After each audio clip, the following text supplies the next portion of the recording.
पोटाला थंडावा देणारी ही पौष्टिक रेसिपी आहे. रेसिपी अतिशय सोपी असून ती पटकन होते. तर या ठिकाणी मी 1 वाटी पोहे घेतले आहेत. ते आपल्याला स्वच्छ धुवून भिजवून घ्यायचं आहे. त्यामध्ये 1 चमचा साखर, 1 चमचा मीठ घालून सगळं मिक्स करायचं आहे. तर या ठिकाणी अर्धी वाटी दही घेतलेले आहे. ते चांगले फेटून आपल्याला या पोह्यामध्ये चांगले मिक्स करून घ्यायचं आहे.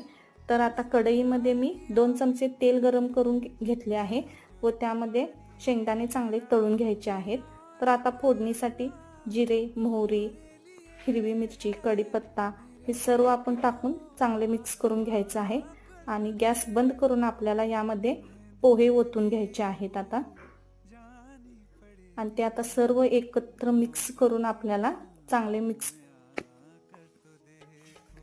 तर तयार आहेत आपले दही पोहे. कांदे पोहे तर आपण नेहमीच खातो, पण उन्हाळ्यात मात्र दही पोहे खायला